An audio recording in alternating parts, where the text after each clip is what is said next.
Rebecca laughed so hard that she almost teared up. You want to make it up to Kim? How are you planning on doing that when you can barely afford a meal? Harry shook his head in disapproval. You want to give Kim the world? Are you filming some kind of movie? What an idiot. Kim gave Stephen a long look. They'd been married for 3 years, but he was always submissive. She didn't expect him to tell her that he would make it up to her and give her the world in front of so many people. Stephen, I'll be happy as long as it's from you, Kim said with a smile. She didn't have any expectations, but she hoped he would be more confident and stand up for himself. Someone shouted from the crowd. What can he even do for her? He's only saying empty words. I heard the moon in the Nile is being auctioned right now. If you really want to give Kim the world, then buy her that necklace first. The crowd erupted into laughter once again. The moon of the Nile was a necklace designed by Roman, the world's top jewelry designer. The starting bid for this necklace was close to $1 billion. There were only a handful of people in the city who had the money to purchase this necklace.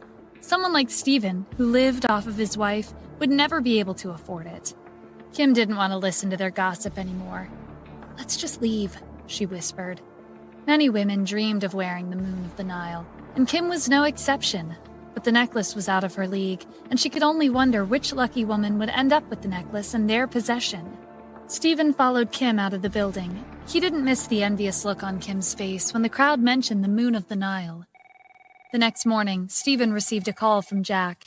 He had successfully purchased all of the villas at the highest point in the city. How much did it cost? Stephen was asking, not because he cared about the money, but because he wanted to assess Jack's efficiency and capabilities. Mr. Adams, the total amounted to $5 billion. Ever since Jack had become the point of contact between Stephen and the palace, he felt like they had all the money in the world at their disposal. Stephen was satisfied with Jack's answer. Wealthy families lived in the villas, and it couldn't have been easy to persuade them to move. Considering the high difficulty of his request, using $5 billion to purchase the villas in a single day was a good trade-off. Jack had accomplished an incredible feat. Well done, Jack. After Stephen hung up, Kim called out to him from the living room. Stephen, I need to go out. Come with me. A few minutes later, Stephen and Kim were in a car. Stephen had wanted to take Kim wherever she wanted to go on his bike, but she insisted on getting there by car instead. Stephen glanced at Kim as he drove to the airport. Who are we picking up? Kim looked out the window. Zoe and her husband. They usually don't have time to come to the city, so we should keep them company while they're here. Stephen felt a headache coming on. Zoe was Kim's cousin, and she never stopped talking. Not to mention, Zoe was arrogant, and she took every opportunity to humiliate him. Half an hour later, Kim and Stephen were at the airport. Zoe and her husband squeezed through the crowd to make their way over to them. Kim, it's nice to see you after so long. This is my husband, Henry. Darling, this is my cousin, Kim. Henry's eyes lit up the moment he saw Kim. He didn't know someone this beautiful could exist. Kim greeted Henry politely. It's nice to meet you. This is my... Kim scrambled to come up with an endearing word to call Stephen in the same way Zoe had called her husband darling. This is my hubby, Stephen. Instead of greeting Stephen, Henry turned to Zoe. Darling, is this the son-in-law you're always talking about? Yeah, that's Stephen. Just ignore him. Zoe gave Stephen a disdainful look before continuing her conversation with Kim. Does that piece of trash still not have a job? I really don't know what you were thinking. Why did you marry someone so useless? Kim felt a little embarrassed when Zoe questioned her so directly. Kim, I'm not saying there's anything wrong with you. You're prettier than me, but you're not as lucky as me. Henry opened up a supermarket chain back home, and he has over $100 million in assets. We didn't come back to Los Angeles just to visit. We came for business. If things work out, Henry might be able to collaborate with some of the top companies here. Henry interjected and acted like a modest gentleman. No, I'm not that impressive. This is just something I have to do as a businessman. Henry looked at Stephen with jealousy in his eyes. Life was truly unfair. How could a good-for-nothing man like Stephen be married to a beautiful woman like Kim? Of course, if Stephen has nothing better to do, he can work at my company. He didn't get far in his education, so he doesn't have the qualifications to work a desk job. He'll have to settle for something like cleaning work. Stephen shot Henry a glare, but he didn't say anything. It was obvious that Henry was trying to make himself look better by offering him a job out of pity.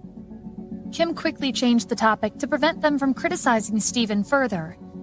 Did you guys plan out what to do in the city? Yes, we're planning to visit the fancy villas today. Henry knows the owner of the villa at the top, Zoe said complacently. Everyone in the city was aware that only wealthy families could afford to live at the villas at the highest point in the city. Having the opportunity to visit was already a great honor. Stephen frowned upon hearing this. Want to visit my house? Did they get my permission? Zoe beamed with pride as she held Henry's arms. Why don't we go together? This is a rare opportunity. Ordinary people would never be able to visit those villas. If it weren't for Henry, we would never have the chance. Kim agreed in a hurry. Sounds like a great idea. I've been wanting to visit for a long time. Ever since Kim was a little girl, she'd always dreamed of living in one of those luxurious villas. There was no way she'd miss the chance of seeing the villas up close. Stephen didn't object. He would just consider their visit as an opportunity for him to familiarize himself with the properties under his name. Before long, the four of them arrived to the gate leading to the villas. A middle-aged man was pacing impatiently at the entrance. Henry stepped out of the car. Wait for me here. I'll head over and say hello to the property manager. Even though we'll be visiting with 2 more people, it shouldn't be a problem because I'm here. After Henry closed the door, Zoe turned to Stephen. Did you see that? This is called networking. My husband is successful and he has friends everywhere. A lazy person like you will never match up to him. Stephen shrugged. Networking? Not interested. He was the Grand Palace Master, and his palace controlled more than half of the world's wealth and influence. The most powerful people in the city would try to win his favor if they ever met with him. What other connections did he need? Zoe let out a sigh. You're hopeless. Zoe couldn't be bothered to lecture Stephen again. To her, he was like mud on a rainy day. Stephen looked at the villas beyond the gate. Oh right, Kim, when we visit, let me know if there's anything you don't like. I'll ask someone to change it.